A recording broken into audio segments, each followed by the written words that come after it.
सिर्फ हमारा रब है, तू सिर्फ मुसलमानों का रब है, नहीं, तू पूरे ब्रह्मांड का, पूरे विश्व का, पूरी कायनात का, पूरे यूनिवर्स का तू रब है। ये हमारी नमाज की स्टार्टिंग में हम ये शुरुआत में ये बात, हमें जो किताब मिली कुरान मजीद, उस कुरान को इंट्रोड्यूस कराते हुए अल्लाह क्या कहता है? शहरु रमज़ान अल्लज़ी उन्ज़िला फ़ीहिल कुरान हुदल लिन्नास, हुदल लिन्नास। ये कुरान रमजान के महीने में उतारा गया है, ये मानवता के लिए गाइडेंस का, मार्गदर्शन का, हिदायत का काम करता है। ये सिर्फ तुम्हें रास्ता दिखाने के लिए नहीं आया है मुसलमानों, ये कुरान सारी मानवता के लिए उतरा है। इस कुरान को लिमिटेड मत करना, इस कुरान को सीमित मत करना। मुझे बहुत खुशी है कि आज आपने इस स्टेज पर स्वामी जी को बुलाया, लेकिन मुझे और खुशी होती है अगर आप अपने उन गैर मुस्लिम पड़ोसियों को, जिनके साथ आप उठते बैठते हैं, जिनके सुख दुख में शामिल होते हैं, जिनके साथ आपका व्यवहार है, संबंध है, ताल्लुक है, उन गैर मुस्लिमों तक आप कुरान करीम की एक प्रति पहुंचा करके कम से कम अपना कर्तव्य अदा करें।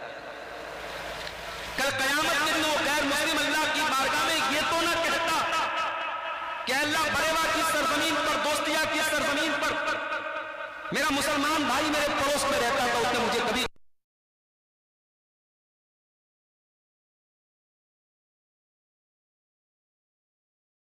अपनी सोच को, अपनी समझ को थोड़ा वसी करो, थोड़ा कुशादा करो। कुरान को अपनी किताब मत मानो। कुरान अल्लाह कह रहे हुदल लिन्नास, ये पूरी मानवता की किताब है, ये मार्गदर्शन करने के लिए, हिदायत का रास्ता देने के लिए।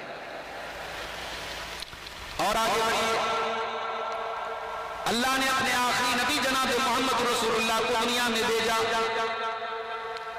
सूरतुल अंबिया की आयत नंबर 71 जरा देखिए, जो मुझसे पहले चतुर्वेदी साहब ने उस आयत को कोट किया था।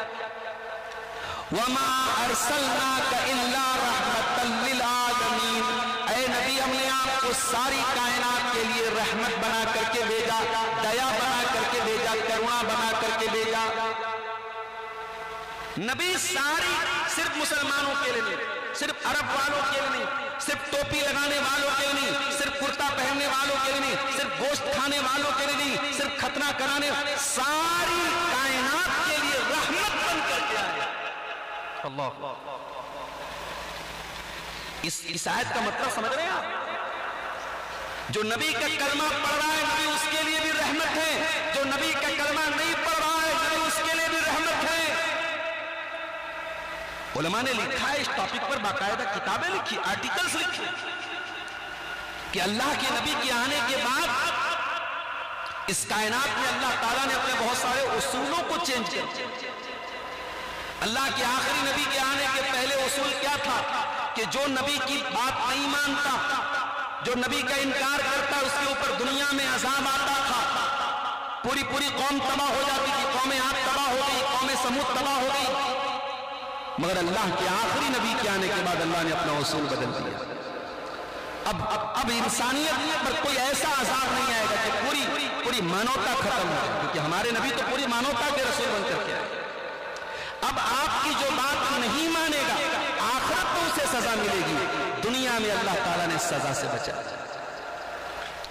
वमा अरसलनाका इल्ला रहमतल लिल आलमीन, ऐ नबी हमने आपको सारी कायनात के लिए रहमत बना करके भेजा।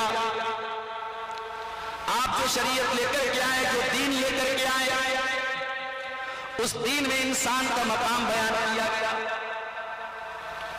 कुरान कहता है वलक़द कर्रमना बनी आदम व हमलनाहुम फिल बर्रि वल बहरि व रज़क़नाहुम मिनत-तय्यिबाति व फ़द्दलनाहुम अला कसीरिम मिम्मन खलक़ना तफ़दीला। हमने आदम की औलाद को, इंसानों को बहुत सारी मखलूक़ात पर फजीलत अता फरमाई, उनको ऊंचा मकाम अता फरमाया।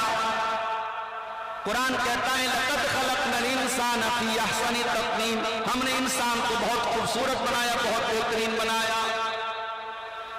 नबी अकरम साहबा के साथ बैठे हुए एक जनाजा गुजरता है। अल्लाह के प्यारे नबी जनाजे को देख करके सम्मान के तौर पर, रिस्पेक्ट के तौर पे खड़े हो जाते हैं। साहबे किराम कहते हैं इन्नहा जनाज़तु यहूदीन, ये यहूदी का जनाजा है। अल्लाह के प्यारे नबी फरमाते, सही मुस्लिम की रिवायत है, अलैसत नफ्सन, ऐ मेरे सहाबा, अगरचे ये यहूदी का जनाजा है, क्या यहूदी इंसान नहीं है? क्या उसके अंदर जान नहीं है? अगर है किसी इंसान का जनाजा, अगर मैं उसके सम्मान में खड़ा हो गया तो ये कौन सी गलत बात है? आपने इंसानियत का मकाम दिया। इसीलिए आप देखिए कि इस्लाम में मरने के बाद डेड बॉडी के लिए जो अंतिम संस्कार का जो सिस्टम रखा गया, वो दुनिया के दूसरे मज़ाहिब के मुकाबले में उसमें भी सम्मान का ख्याल रखा। उसमें डेड बॉडी को जलाने की बात नहीं, चील कौओं को खिलाने की बात नहीं, डेड बॉडी को पूरे सम्मान के साथ कफन में, उसको कफन पहना करके उसे कब्र में दफन करने का हुक्म दिया। इतना ही नहीं, अगर कब्र खोदी जा रही है और किसी डेड बॉडी की हड्डी मिल जाए, इंसान मर चुका है, उसकी हड्डी कब्र के अंदर से मिल रही है, अल्लाह के नबी फरमाते कसरु इज़्मिल मय्यित का कसरही हय्यन, मुर्दे की हड्डी को तोड़ना ऐसा है जैसे जिंदे की हड्डी को तोड़ना है। अल्लाहु अकबर। किसी मुर्दे की लाश की बेहुरमती करने की, उसका अपमान करने की, उसकी इंसल्ट करने की, उसको डिग्रेड करने की इस्लाम ने इजाजत दी। दुनिया में बहुत सारे लोग ऐसे होते हैं जो एरोगेंट होते हैं,